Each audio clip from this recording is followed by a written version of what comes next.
المحامية فاتن فاروق النقيب، محامية كويتية، خريجة جامعة الكويت سنة 1987، وأحمل ماستر من كامبريدج في القانون الدولي الخاص International Private International Law. والآن أعمل في مكتبي، أعتبر رئيس ومؤسس في مكتب النقيب للمحاماة والاستشارات القانونية، أعمال محاماة محلية ودولية.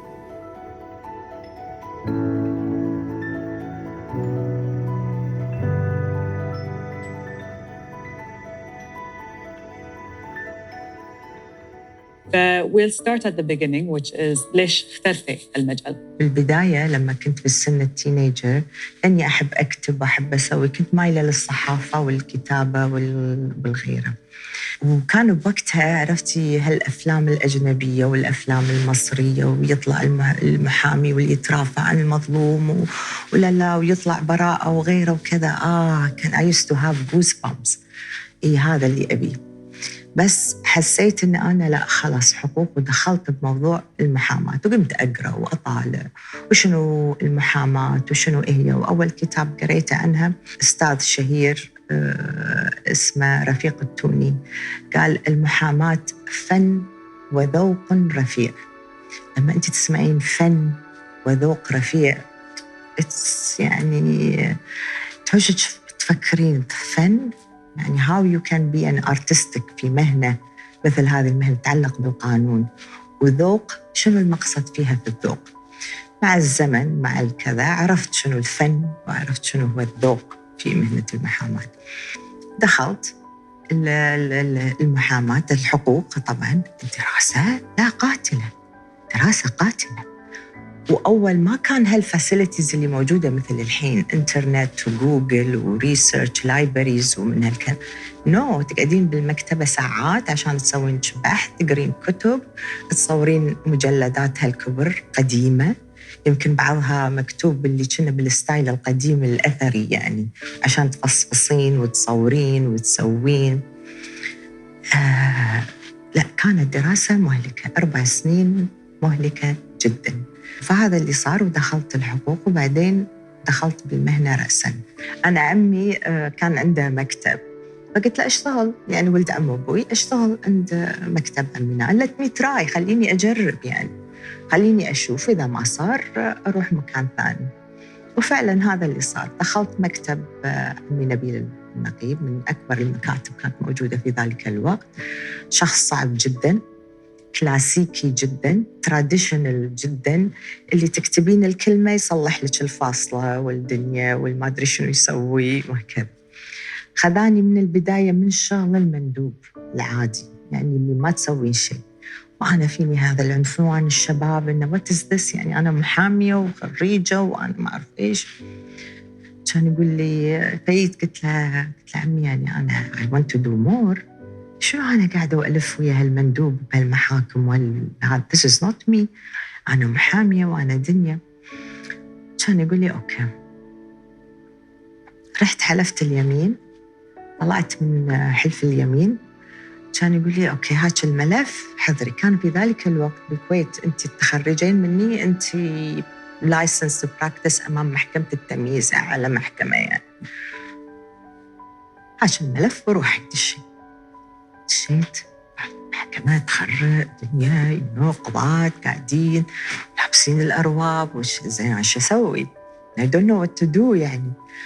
جيت الملف كله أوراق زين، قمت أعطي حق كل واحد ورقة من الملف زين.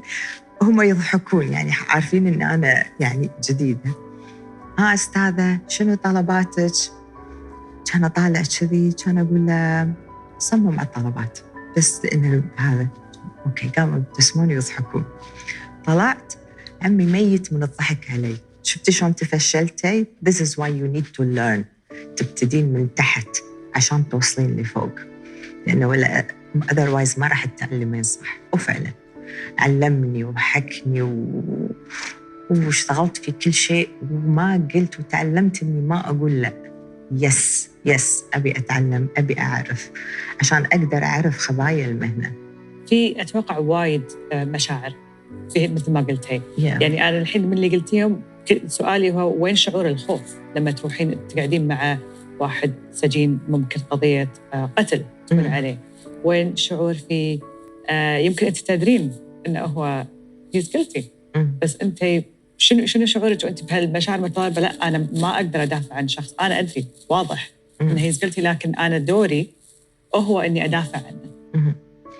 شوفي، جرائم القتل أنا خذيت في حياتي جريمة قتل واحدة وقلت خلاص that's it. يعني وأنا شوية يعني ابتعدت عن الجنايات، صار عندي تغيير منهج وكارير، لأن أنا بالبداية كنت أبي داخلة وأنا مو عارفة طريقي في المحاماة. عرفت وين أروح، جنائي، تجاري، أحوال شخصية، what is there، شنو هو الموجود. والمحامي عندنا بالكويت من يتخرج ما في تخصص، أنت تقدرين تمارسين أي نوع من القضايا اللي تبينها. في قضية من القضايا اللي كانت هم قضية كبيرة، كان في محل صرافة واثنين تهجموا على صاحب محل الصرافة وباقوا وغيره وقتلوا. كان فيها انتداب، مو كذا، لأن إحنا المحكمة تنتدب يعني من غير أي تعب أو engagement، تنتدب للدفاع عن المحامي. فأنا طلبت من القاضي مهلة، لأن عادة لما تنتدبين في المحكمة رأساً توقفين، يا تطلبين البراءة يا تطلبين الرأفة. بس في ذلك الوقت أنا قلت له أنا محتاجة أجل للتصوير ومعرفة ملف القضية. هني عشت في لحظة من العذاب الضمير لأن ملف القضية كلها قدامك بكل أحداثها and I know they are guilty. عرفتي؟ فهني صار التضارب عندي. طب أنا تعلمت ودخلت وعرفت أن المحامي أو كل شخص من العدالة أنه يكون له محامي ينور المحكمة للعدالة. هل هذا من العدالة؟ طيب والمجني عليه اللي راح شلون؟ لا I felt terrible. يعني شوفي كانت في ستيغما إحنا كمحاميات. يعني أنا شنو كان الرقم لما سجلت كمحامية في جمعية المحامين، لأن كان في فرق، في عندك محامين مشتغلين وفي محامين غير مشتغلين. الغير مشتغلين اللي يروحون وزارات الدولة وغيره وكذا، وفي المحامين المشتغلين اللي they practice ويروحون محاكم وغيره. فأنا كان رقمي 11، يعني ماكو 11 محامية، يعني it's nothing. استجمة كانت إن إيه أنت محامية بنت، أنت قضايا أحوال شخصية، لا عيب فيها يعني ما في، بس اللي دائما طلاق، زواج، حضانة، نفقة وغيره وكذا، كأنش أنت نصيرة المرأة and you cannot take any other cases. مع أن حتى أحوال الشخصية فيها other aspects من القانون، فيها مواريث، فيها تركة، فيها وصية، فيها أوقاف، فيها حجر، فيها كثير كثير كثير من الأمور المتنوعة.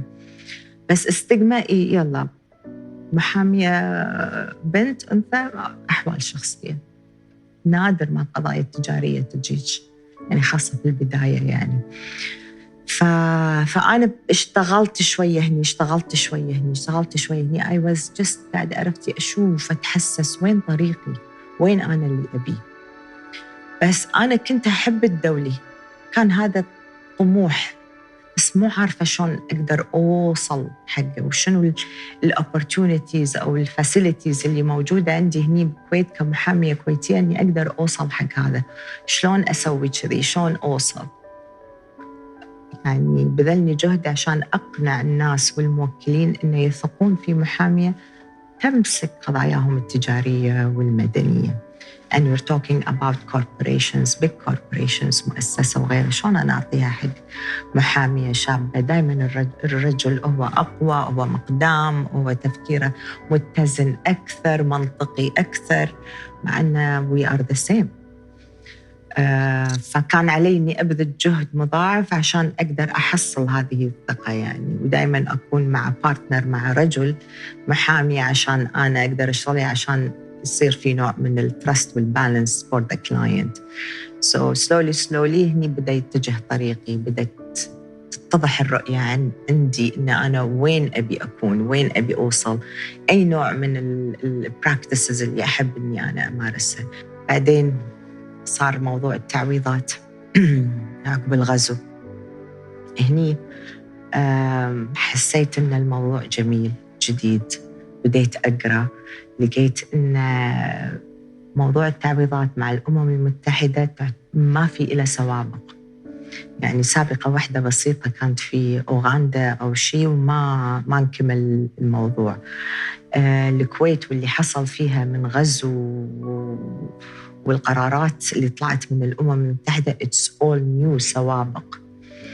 هني انشأت هيئة العمل للتعويضات وطلبوني، ودخلت من البداية as a part time. خليت مكتبي موجود والعصر أنا أكون معاهم. كان الشغل عبارة أني أنا أستقبل تعليمات وinstructions وpolicies وguidance من الأمم المتحدة، وأحاول أني أنا أترجمها وأوظفها عشان نقدر إن إحنا نستقبل المطالبات. طبعاً اللي ساعدني معرفتي باللغة الإنجليزية، لأن كثير محامين ما عندهم هاللغة الإنجليزية وإحنا دراستنا كلها بالعربي. But I'm fortunate إن I speak English and I speak French. فهذا الشيء اللي ساعدني وخلى التعويضات أيضاً تستقطبني. فبديت في هذا الشيء من مطالبات أفراد إلى مطالبات شركات إلى مطالبات الحكومية. كانت هذه يعني هني اللي أقول لك هذا إبداعي، هذا إنجازي. جابوا فريق من المحامين الكبار من أمريكا، the best, the top notch, the most experienced غيره. دخلت معاهم وبديت أكتب مطالبات الوزارات الحكومية وأقدمها للUnited Nations. And that was the start, and that was the spark. وكتاباتي لاقت قبول جدا هناك في الUnited Nations Committee، بحيث أنها رجعت من غير أي تعليق، which was something يعني واو. يعني حتى أنا I was impressed with myself. What did I do يعني؟ شنو هالإلهام اللي نزل علي اللي بديت أسوي؟ And I started to be more creative. كان في نظام اللي هو اسمه تسوين مثل affidavit وشهادات وكذا، وهني أنت تقابلين بالوزارات ما عندهم هالمفهوم، فأنت قاعد توصلين كلتشر ثاني، مفهوم ثاني لهم. فشلون إني أنا أقرب؟ قمت سويت questionnaire وأخليهم يجاوبون عليه. هذا الكويستشنير تم اتخاذه بالهيئة الأمم المتحدة، طبقوه على أساس إنه for the future this is what they would use، وقاموا يدرسونه. شوي شوي تفتحت الأفق أكثر، نادوني إني أساعد إني أكتب شابتر عن أسر الكويتيين والمعتقلين والقصص اللي من وراها. فلما تشوفين واكتب هالقصص الإنسانية اللي صارت، وعشان إني أنا أدعمها and I support it with evidence وexhibits وأسويها نوع من فيها العاطفة والسنتمنت عشان تثيرهم. هذا الشابتر لما أشارك فيه ويكون اسمي موجود كمحامية كويتية وموجود في مكتبة الأمم المتحدة، أعتقد أن هذا this is a pride حق وطني، a pride حق الكويت، وإني a pride للمحامين also والمحاميات. this is it. خلصنا من التعويضات، وصلت مرحلة أن I cannot give more. خلاص يعني what else؟ عرفتي تمشين بالطريق and صار في روتين وصار في يعني it's the same thing and you've done everything وعلمتي كثير وقدمتي كثير. it's time to go back وتشوفين الروت مالك. هني بديت أسس المكتب والinternational practice and what is there، وهني لقيت ثقة العملاء أكثر شوي شوي، اطلاعي، معرفتي، my exposure، العلاقات، النتورك اللي سويتها مع أكبر المكاتب المحامين. دخلت معهم internship، رحت تعلمت، I shadowed. شوي شوي بدأت الأمور تتفتح، ودخلت negotiations كبيرة، دخلت international arbitrations كبيرة، بديتها في دبي، بعدين شوي شوي صارت أكثر من دبي، غرفة التجارة الدولية. وصلت للندن كورت اوف اربيتريشن، وصلت حق ICC. بديت ينادوني as an expert في القانون الكويتي لما تصير هناك يعني تعرفين كحكومة الكويت يصير عندها بعض نوع من بعض القضايا والدسبس على العقود والغيرة تصير سواء بالنفط والغاز أو غيره من الأشياء. بديت أستدعك as an expert to speak expert محايد أتكلم عن القانون الكويتي وتفصيله وغيره شلون علاقته مع القانون الدولي أو الصفقة الموجودة أو الديسبيوت اللي موجود. حضرت أمام محاكم أمريكا كثيرة virtually ونوت virtually وبأستراليا وإنجلترا وآخرها هذه ال ICC which is something was very big. والفرص تتفتح شيء ورا شيء. الفرص تتفتح، بس من كل الكلام اللي قاعد تقوله قاعد أحس إنه كان في جانب كبير اللي هو الاجتهاد. أنت حطيتي نفسك في أماكن اللي ما صرتي مندوب ورحتي ويشادوا. يمكن الحين مو كل من يبي يروح يشادوا. يعني my time should be appreciated، بس they don't realize إنه on the other side لما تروحين يشادوا أنت اللي قاعد تستفيدين بالنهاية. بس اليوم أنت لما تشوفين المحاميات جدا شنو تشوفين الفرق بينك؟ لأن أنت بالوقت اللي أنت سويتيه there was no social media، ما حد يقدر يشوف ولا يعطيك recognition حق اللي قاعد تسوينه. لكن اليوم كل شيء كل واحد يحطه سووا شيء بسيط صار big deal، لكن that's not the case. في محاميات عندهم هذا الشغف، عندهم هذا الطموح ويوني and they always يعني يوني المكتب and they serve for a time and then يعني أشتغل لهم مثل life coach وأقول لهم هذا الطريق وابتدي، مو شرط تبتدين معاي، يعني you should have your own way وأنت تشوفين شنو شغفك وشنو اللي تروحي له. المهنة الحين صارت لما أنت يكون مخك ضيق أو تفكيرك ضيق، إذا في حدود هالمحيط هذا then أنت أصبحتي محامية صاحبة مكتب تحضرين بالقضايا المحلية اللي موجودة عندك which is not bad, it's very good. تروحين وتبدعين باللي موجود عندك. بس إذا طموحك أكبر، طموحك دولي أو طموحك توصلين لشيء more global, this is something else. محتاجة اجتهاد، محتاجة تعب، رغبة على حساب نفسك، قراءة، تعلم. يعني مو هذا أنا during كل هذا أدخل معاهد هني، أدخل شهادة مني. يعني أنا حتى أهلي يسموني أنت بس تدرسين ما تخلصين بس تدرسين بس جمعين بهالشهادات. بناتي هم نفس الشيء. يعني أنا آخر شهادة الحين خذيت مع International Advanced Anti-Money Laundering Officer. ما لها شغل فيني، just I like it، لأن أصبح الحين مثلاً what's there on the surface on the market is الفساد والماني laundering the whole international world قاعد يتغير وقاعد تطلع قوانين جديدة و regulations جديدة. then this is the time to learn.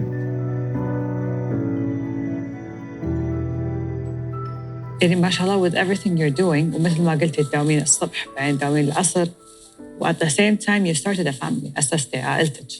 شلون سويتي البالانس إن تكونين متواجدة معاهم بس هم طموحك موجود؟ مجتمعنا يحمل المرأة أكثر من طاقتها. عندها طموح وعندها رغبة بالعمل وعندها تبتوصل وعندها الطاقة all capabilities من شهادة وتهابي، وبنفس الوقت من حقها أنها تتزوج وتأسس عائلة وتكمل مسيرة حياة كإنسان طبيعي. المهنة does not define a person. The person is a person. الامرأة امرأة والرجل رجل. الرغبة في تكوين أسرة هذا شيء طبيعي. يعني فليش أحرم منه؟ لأن أنا عندي طموح ثاني في جانب عملي ثاني. مرات يمكن شغلي ياخذني، ومرات أطفالي ياخذوني، خصوصاً يعني لما يكونون صغار. يعني شوية شغلي يتطلب السفر، يتطلب التركيز، يتطلب السهر. Yes, I was juggling, I was hustling between this and that. يمكن I had little time for myself, but I enjoyed every part of it. I enjoyed it, and يعني لو الزمن يرجعني لورا I wouldn't do it يعني differently. ما شاء الله ما أثر على البنات؟ لأني I manage priorities والحمد لله. يعني بناتي كبروا وكل واحدة واصلة مكان، يعني أعتقد الكل مستقر حالياً في هذا. and I think I did very well. وعلى فكرة أنا أتذكر في conference من الconferences اللي حضرتها من قبل 4 or 5 years, I was asked the same question. Actually, the topic was of the conference, women in business and how they manage their own lives. أتذكر in my presentation حطيت إنه what I was doing كنت مثل الماشين. It's like a machine. ما حاسة أنت عمل يتطلب، إذا أنا مطلوب مني أنجح في كارير لازم أعطيه يعني، وإذا أبي هم أكون لي عائلة أيضاً رح أعطيها. I manage أولوياتي و I bench على الكواليتي تايم اللي أنا I spend with my يعني girls. يعني كان هذا همي. من جانب ثاني هم لتشجيع الشباب غير المنتورنج اللي تسوينه حق الشابات، أنت عندك الحين بالمكتب المحاماة ديبارتمنت بس عشان يساعد اللي عندهم سمول بزنس، لأن هذا شيء مفقود إحنا عندنا. شنو اللي دفعك إنك تسوين هالشيء؟ بديت أشوف إن يعني الدولة قاعدة تدعم هالشباب. Okay, and they're doing nice concepts of businesses. They are creative. بس ما حسيت إن هم they are legally protected or مؤسسين صح. اليونغ they are not aware كثير من المعلومات القانونية اللي المفروض أصلاً تكون عندهم، ما في هذه التوعية. وبنفس الوقت حبيت إنهم يحصلون على سيرفيسز من مكتب قديم لا خبرة، شايف كثير، ويقدر يوصل له هذه الخبرة بأسعار قليلة رمزية، لأن الهدف منها ما فيها ربح للمكتب، بس just تغطية الكوست لا أكثر. وأنت يا مبادر أو small business تستفيد عشان تكبر. Because I believe because you'll start small هذولي رح يكبرون معاك. So لازم تأسسهم صح عشان يكبرون، عشان يفيدون، عشان يقدرون يخدمون الهدف مالهم والpurpose of their business وبالنهاية للمجتمع. But therefore the idea of SMEs came up. And we've done a lot. We've helped a lot of people and I'm proud. وواحدة من بنتي الكبيرة اللي ماسكة هذا الموضوع and she's doing a great job. وأعتقد إنه we're having a good feedback يعني. إنزين، كدور المرأة لتحفيز المرأة وإنها تعرفها على حقوقها، هل نحصل مثلاً عندكم شيء يكون للمرأة تعالي عرفي حقوقك في أي مجال، سواء في حالتها الاجتماعية، في العمل، في حقوقها كأم أو أي جانب ثاني؟ شوفي، أنا دوري كتوعية من هذه الناحية هذا شيء خارج مكتبي. I do that. أعطي certain lectures here and there، يعني تستدعيني الAUK، تستدعيني guest الAUM. I do محاضرات في هذا الشكل. مرة كان استدعاء initiative من البنك الدولي والأمم المتحدة إن نروح ندرس أو نلقي مثل محاضرات توعية قانونية للطالبات في المدارس الحكومية، ومشينا ومرينا عليهم and we've done that. It was very interesting and very good يعني أعتقد. بس لا أزال أقول لك التوعية القانونية مطلوبة، وجمعية المحامين قاعدة تساعد وتساوي هالدور، بس still we need more. يعني أنا ما أقدر أسويه بروحي، بس I would want to. يعني أي واحدة تيني تسألني أعطي هذه الاستشارات على طول يعني whenever it's possible. ودائما أحفز المكتب إن that's what they do also to educate.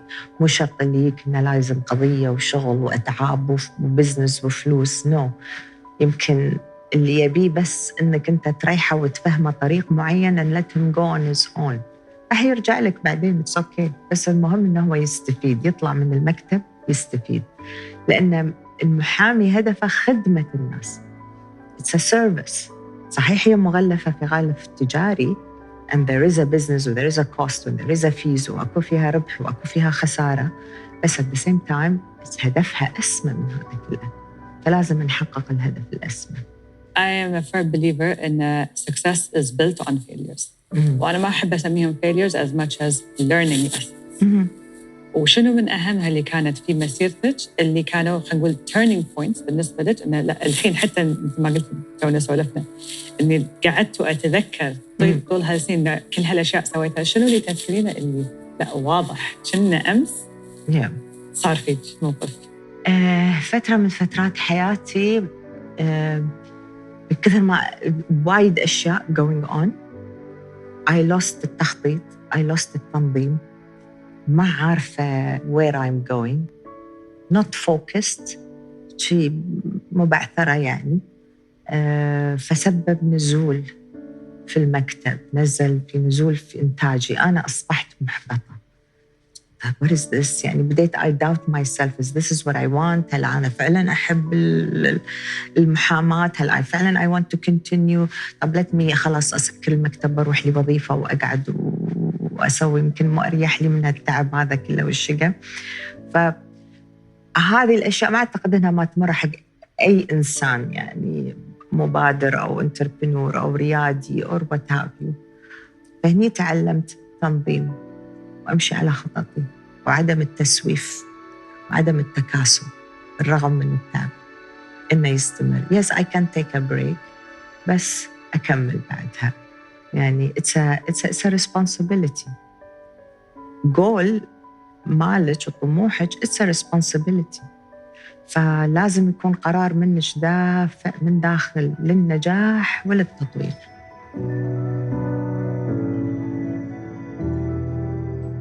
عندي أسئلة راندم نمطية بالتفكير بس أبي أعرف وجهة نظرك. إحنا اليوم بالكويت عندنا من هالسنة أول 4 قاضيات بالكويت which is an achievement.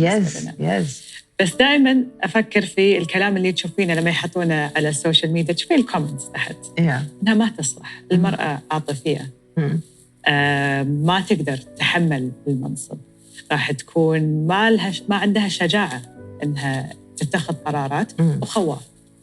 شنو رأيك؟ أبداً أبداً أبداً. ليش؟ شوفي، بداية المرأة قائدة في بيتها. أوكي، هل تعتقدين أن أحكامها ايموشنال وايد في إنها تدير بيتها وعيالها وتربي يعني عيال صغار اللي هو المسؤولية جيل؟ هل ما عندها هالقدرة؟ she's not capable؟ لا، كان الله ما حملها المسؤولية هذه كلها. هذا نمبر 1.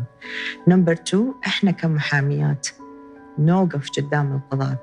إحنا نسمى القضاء الواقف، يعني حالنا تقريباً حال القاضي، هو الجالس اللي يحكم وأنا المساعد مال الواقف اللي أنا أنوره.